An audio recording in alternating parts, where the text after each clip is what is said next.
I need your New Year's resolutions personal. I need your soccer New Year's resolutions for your favorite club. Then I need your resolution for your mortal enemies club. But if you're going to do that, I need a serious one and a joke one. If you're going to slam on your opponent, I need a serious one on your opponent. And I also need a goofy one on your opponent. So now, that means we bring in Kaylor Hodges, who's hanging out with us as he always is when we knock on his door and we sit there and go, "Yo, Kaylor, we need you to come on the show." Hey, hey. All right. So, personal New Year's resolution for you as you head into 2025 would be what, sir? I'm not looking to lose weight. I'm just looking to eat better. That's all I'm trying to do.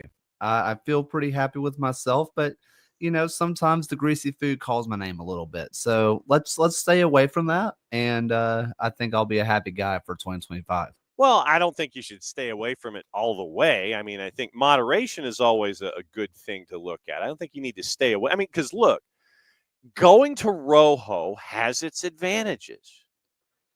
I mean, listen, everything in moderation, including moderation. Yeah. It's okay to go crazy every now and then, but maybe not every single night when I'm, looking at what do I want to make, and it includes a half stick of butter every time. Maybe let's cut that out.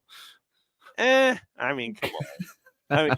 But seriously though, when the boss and I go to Birmingham, we always make a point to go to Rojo. We always get the tachos, and literally, it is a meal in and of itself. You get the big burger, you get the salad, you get the tachos, and you've got 3 days worth of eating for whatever event you're there for.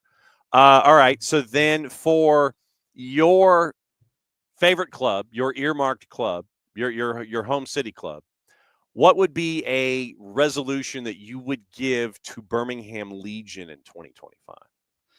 I want them to go up north just a little bit. I want them to give the only 10 I see. I want them to get us a 10. We haven't had a 10 in the midfield for the last 2 years. I want a proper number 10, someone who's going to distribute the ball, because Ronaldo Damas is great. He's a bona fide goal scorer, but it doesn't matter if he never sees the ball. So someone get us a number 10, and I'll be a very happy guy. So then the mortal enemy, with Memphis 901 no longer being on the board, the mortal enemy for – that reminds me, I need to go shopping. The mortal enemy now for Birmingham is whom? I don't know, because, my only resolution at this point for Memphis would be simply exist. I think most Legion fans absolutely hate Pittsburgh. Mm-hmm. I think that Pittsburgh is the mortal enemy now. There was a while where Pittsburgh was more hated than Memphis. So I would assume Pittsburgh, and I don't know what the New Year's resolution would be for Pittsburgh, because I don't know. Bob Lilly scares me. B, what do I tell them? Hey guys, spend money, why don't you? That's not a good resolution, because I don't want them to do that. But on the other hand, Bob Lilly seems to have his powers through being, USL's version of the Tampa Bay Rays of, if we're trading for this guy, you should have really taken advantage of that, because clearly he's good. I don't know what to do with Pittsburgh. Because I was going to say, traditionally what we ask for in these situations is, okay, so a serious resolution in addition to the joke resolution for your mortal enemy. That was my one request of folks this morning. If you're going to have a resolution for your mortal enemy, I need a serious one and the joke one that it's like, oh, I want them to stink. Okay, well then give me a serious one that's attached to that club as well, in addition to you wanting them to stink. So that was my condition for giving mortal enemy resolutions this morning. I have a bunch of resolutions for around the league that, however, I have come up with a few if you are interested. As you wish, sir. That's what we were here for. All right. Now, in terms of New Year's resolutions, I did go with the just general resolution stuff. Yeah. Right. And I'm going to start off with FC Tulsa. Sure. FC Tulsa, I want you to hit leg day one time. Your core is great. You can lay off the abs, but you need to fill out this roster a bit. There's no legs to this roster. What you have as your core is awesome. But you don't get results in soccer with only having a core. You need the legs. You need someone who's going to be your goal scorer. Stefanovic back, of course. But saw that. fill out this roster. Let's get some legs underneath it because the core is great. All right. So then with Tulsa gaining a scorer, there's been some other news. Monterey Bay signs a player who competed in the Anton Soybeer competed in the Faroe Islands. And by the way, there are some really cool looking venues in the Faroe Islands. San Antonio bringing Alex Cronale over. I thought that was really interesting. Yeah, great pickup for San Antonio. I think he fits kind of the general vibe of San Antonio. It's kind of hard to say what to expect from San Antonio with the new coach. I don't really know how he's going to play ball personally. So, but when you look at the pieces around San Antonio and you look at the back line, I think that Cronale can be a true ball carrying center back, and he's really good with breaking the lines. And I think that when you're looking at what traditionally San Antonio has done, which is, kind of the sit back, quick counterattack thing, Alex Cronale is amazing at that. And if you're looking at someone who's going to be a goal scorer, I mean, you have Tainter, you have Cronale, you have Juan Agudelo.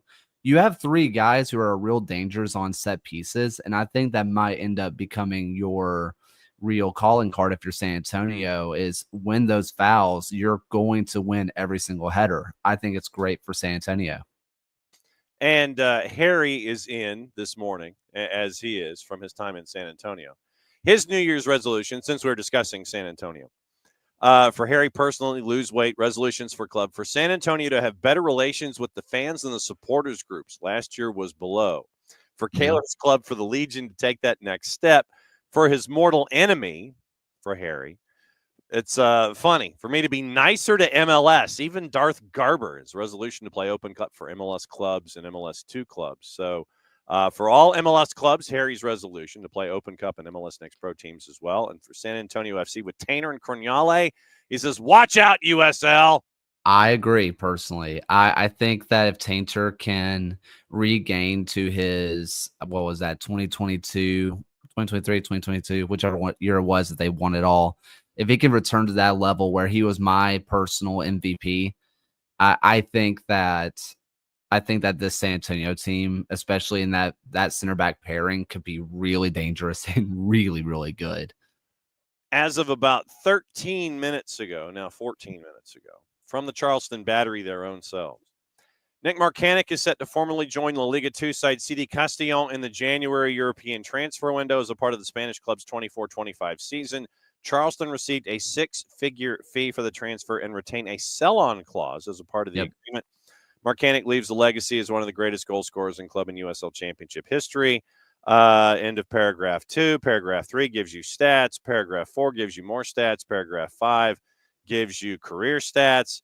Then you end up with photos and highlights and quotes. So one of the worst kept secrets is out the door. Marcanic set to officially complete his move to CD Castellón. Yeah, I mean, to be fair, I think they actually announced that formally already. I think that just because the transfer window opens tomorrow, it's the official thing. Yeah. I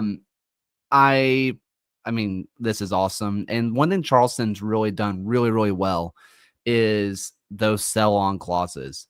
Those sell-on clauses have been awesome. And I am trying to remember who it was this last time. Oh my gosh, who did they sell to Real Salt Lake who eventually went over to Barajas. Barajas, thank you.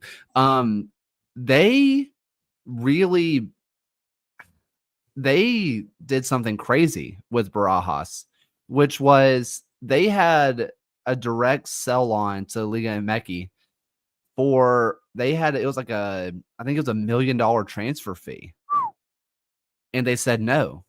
They went to Real Salt Lake where they sold him for, I believe it was a $250,000, maybe it was $500,000. But they put in the transfer fee and they got $2 million plus what they sold him for. They have this grand vision of we can sell on because we think our guys are good now, but we think they're going to be even better later, and that price tag is going to go up. They just have wonderful vision for this stuff. They're also looking at getting, according to reports, a player in from St. Louis City, SC. So there you go, fella.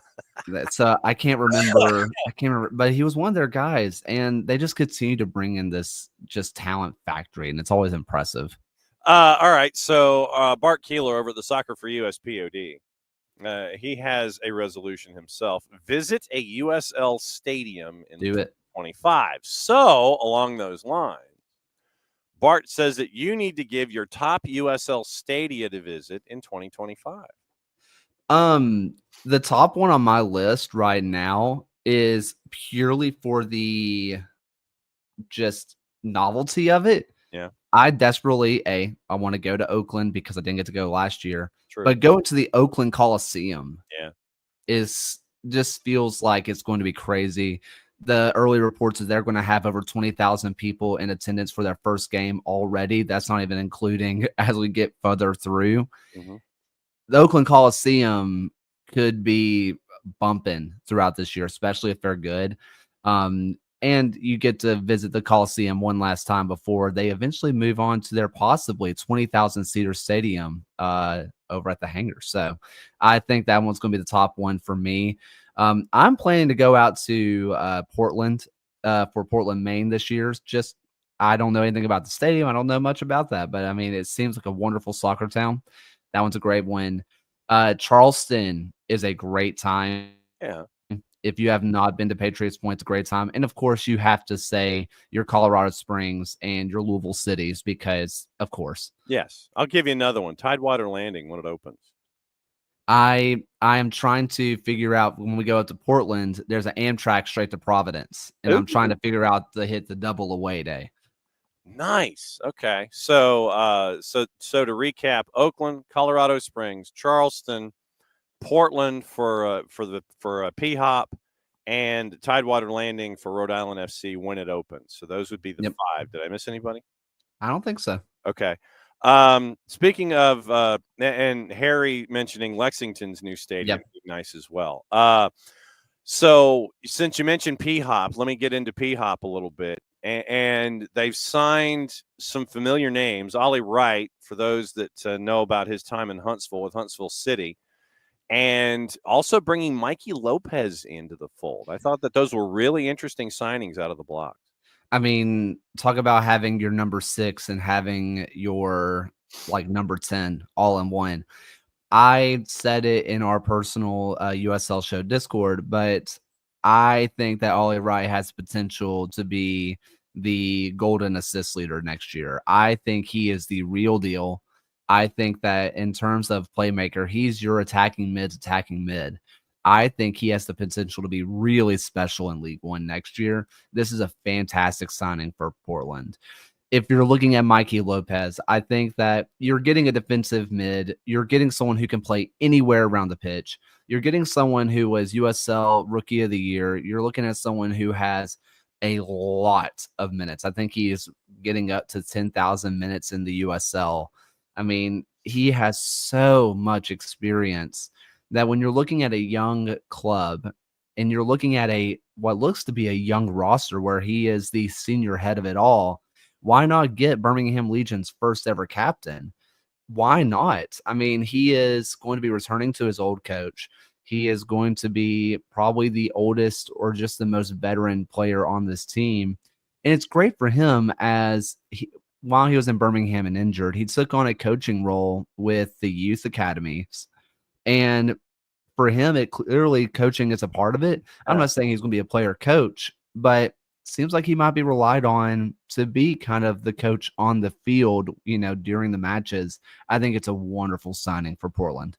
Bart Keeler is also saying that he's demanding an SDH network roadie to Tidewater Landing upon the opening of the stadium. And no, I'm not going to dispute that. I think we're all for that. Morning, Nate, by the way. Hi, USL Show, RIFC. And Bart is also saying one Knox because of the new live, work, play element that looks like it's going to be on display in Knoxville at their new stadium, the old home of the Smokies and the old Knoxville Blue Jays.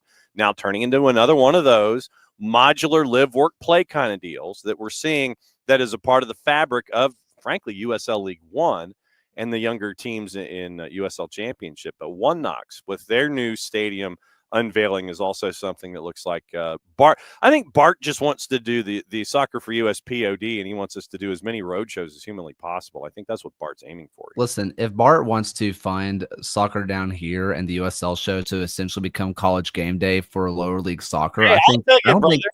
I will absolutely. I will not complain one damn bit about us turning into to the equivalent. Look, U.S. Soccer Game Day, SDH Game Day, no problems whatsoever doing those kinds of things and going from point to point to point whenever there's no when there isn't an Atlanta United game that's interfering, or maybe we'll just send folks. It's like we got Atlanta United as a base, and then by the way, on the network you can go to SDH Game Day, and we're here or here or here. But no, can Jarrett be like the bear?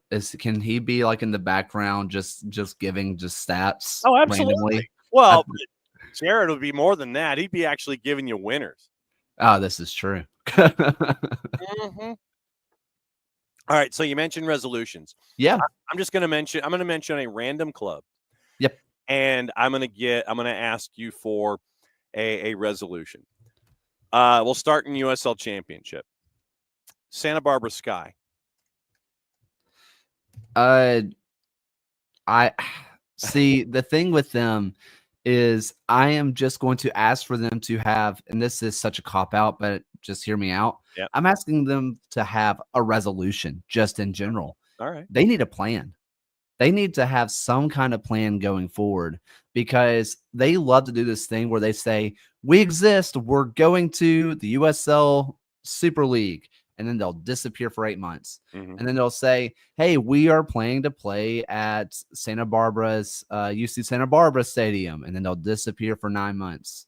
And then they'll show up and say, we're delaying for a year in League One, and they'll disappear for 6 months. And then they'll come back after 6 months and say, we're going to the championship. And something tells me we won't hear from them for about another 5 months. I need a plan. I need a written out plan. I need them to make their own resolution, because I don't know if they've thought this far ahead. Detroit City. Ooh, this is one I already had a little plan for. And listen, I'm just going to throw it out there, fellas. It's okay. I'm dealing with it too. It's okay to go a little thin. It's all right. Like the hair's going, that's fine. But I'm asking Detroit City to get a little Rogaine, because while it's okay for us fellas to be a little thin up top, it's not okay for a soccer team to be thin up top. I need them to sign me a forward. I need one. I need them to score, because their defense looks awesome. I need goals, especially with Maxi Rodriguez out. Wow. Okay. Let's see. Who's next? Lou City. Lou City, another one I planned for. I was going to be honest with Lou City. I think they need to hit the treadmill, because they need to lose a little bit of weight. I think that this roster is a little big. I think they have a lot of talent that they are frankly hoarding, that I think that they can sell on and continue to make good with. I think that they listen to you being a socialist all of a sudden. Yeah, I know. What am I? Oh, that reminds me. I'm working on a video for the USL show, and I found a quote from the first ever, like the creator of the USL, where he said that the quote unquote, the Christians were blaming soccer on the communists, and it's okay because we can't be blamed on the communists anymore, which incredible article. I can't wait to share that. But TLDR, I think that Lou City can sell on. They can sell these players, or do the thing that I don't love, but trade for players. Because right now they don't have a goalkeeper. I mean, they have Troutman, they have I can't remember his Fondes, but I don't really believe in what they have in goal. I think they can sell a player, or they can work out a trade to get a goalkeeper in, but they'll probably just do what they do every year and just get a goalkeeper in on loan, because they're really good at that. and they'll probably win the league and all that kind of stuff. Come back with a vengeance because I don't know, Lou City. Wow. The Miami FC. Same thing with Santa Barbara, I guess. Make a plan, because right now Miami and North Carolina for me are in the same boat of I just simply want them to show that they're alive. At least Miami has said, hey, these 5 players are definitely not coming back.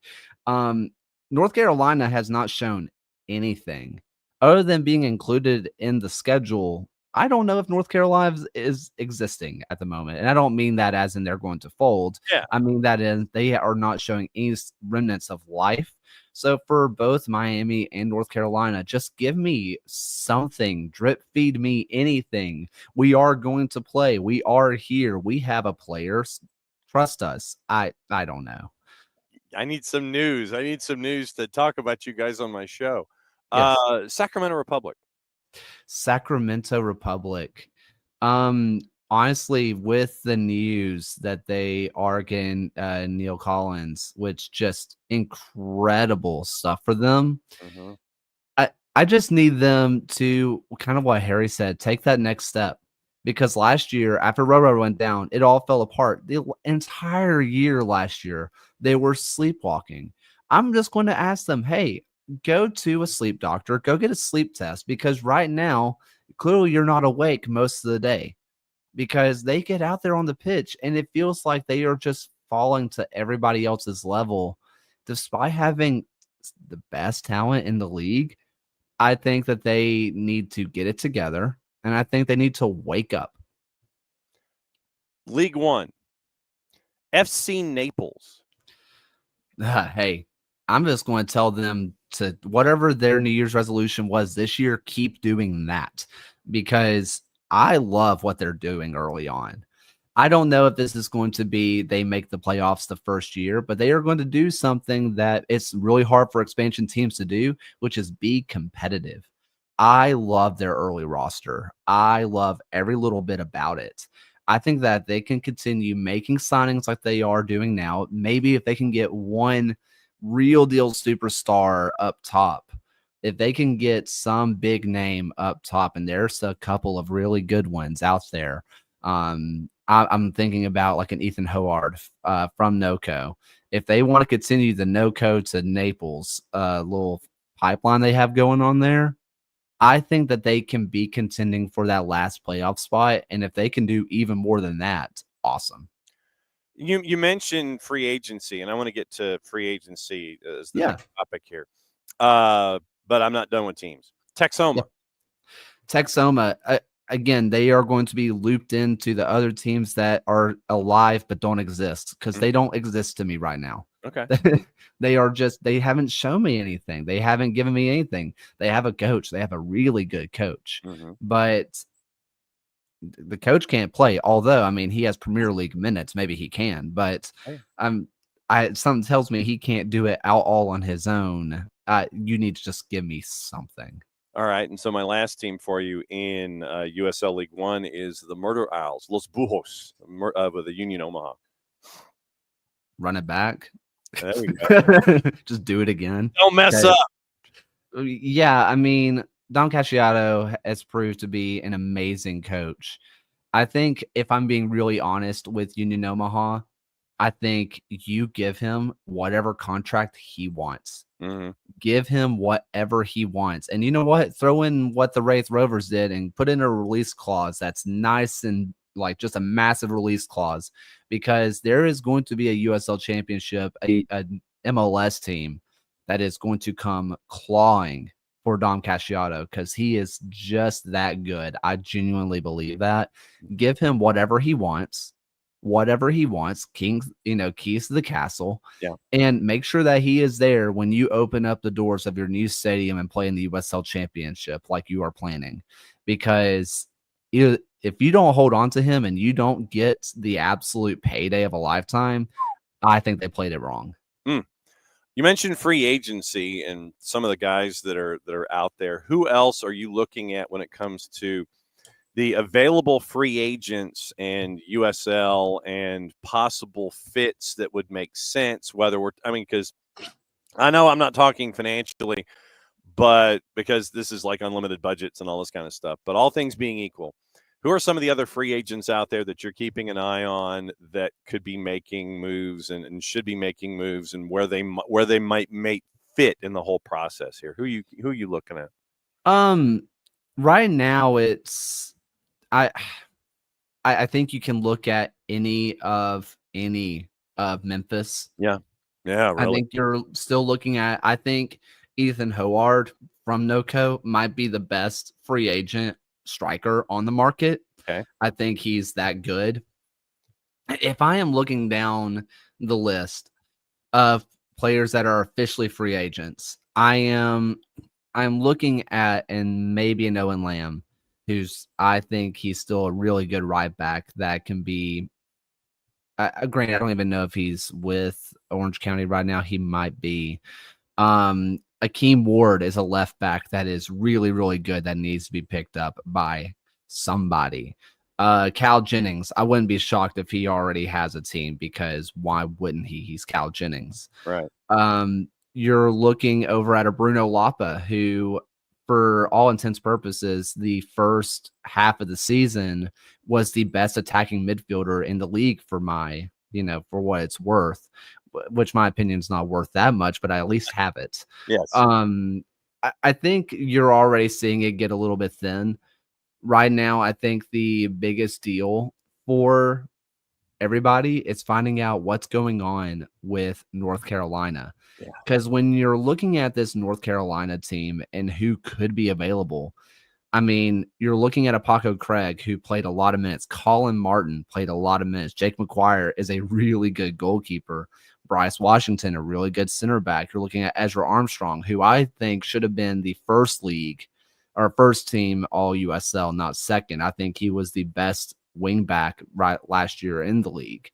Alex Anderson, Lamar Baptista, Rodrigo da Costa. I mean, Jaden Cervania. You're looking at a lot of names that would make any team in the USL better, and we just don't know where they are. So I think we're really waiting on North Carolina and finding out who is not going to be there before I can really give a full opinion on the best free agents. Because right now it's spreading around Memphis players and finding out what's going on with North Carolina.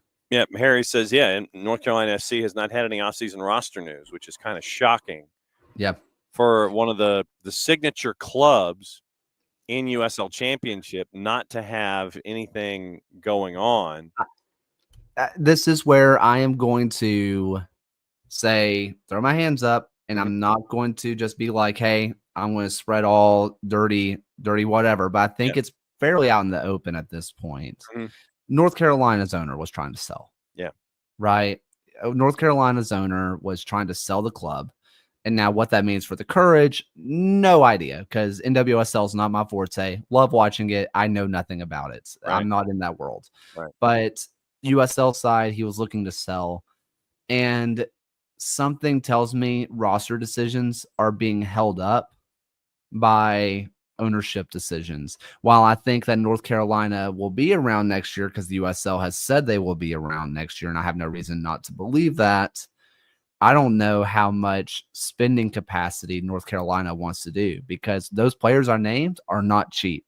They are not cheap players. Something tells me that they are waiting to find out who's owning the team so they know how much budget they are allowed to spend, essentially. Yeah, right now you look at the roster at North Carolina FC, and here's who is listed on the page. Paco Craig, Shaft Brewer, Lamar Batista, Justin Malou, Ezra Armstrong, Bryce Washington, Daniel Navarro. Forwards, only 3 listed. Evan Conway, Rafa Mensing, and Wallace Anderson. Keepers, 3, Jake McGuire, Akira Fitzgerald, and Trevor Mulqueen. And then defenders, Ja'Cory Hayes, Rodrigo da Costa, Colin Martin, Luis Perez, Mikey Maldonado, Jaden Cervania, Raheem Somersault. So that is 7, 10, 13. So you've got 20 right now listed on the roster for North Carolina FC. I don't think that's changed at all since the end of the season. I don't think anything's been updated. Okay. If I had to guess, those are all players that were initially signed under under your 1-and-1s and multi-year contracts. Yeah. But I don't know. I really don't know. we're just waiting for them, and it's a hard place for them because while I'm sure the players kind of have an idea, no one else does. And for a team like North Carolina FC, who other than winning their championship, which is obviously a great step to do, I recommend every team to win championships. Yes. They seem to have taken a misstep every other time they have done anything. It always seems to be a constant misstep for North Carolina. I hope they get this next one right. And with that look, then what is up next for the USL show, and what are you guys doing to turn 24 into 25? We are also going to be doing New Year's resolutions. Not sure if that's going to be tonight or if that's going to be later on this week because everyone has New Year's Eve's plans. And, we are looking at a first ever like video essay type video that I am currently doing the research on, which little spoiler just to get you excited. How about the first ever USL season? Back when they were the Southwest Independent Soccer League. Ooh, see now you get Jason plugged into that pretty easily. That'll be pretty sweet. Looking forward to that. What are your plans for New Year's Eve, by the way, in God's time zone? Honestly, no idea yet. Probably not staying up till midnight because I can't remember the last time I stayed up till midnight.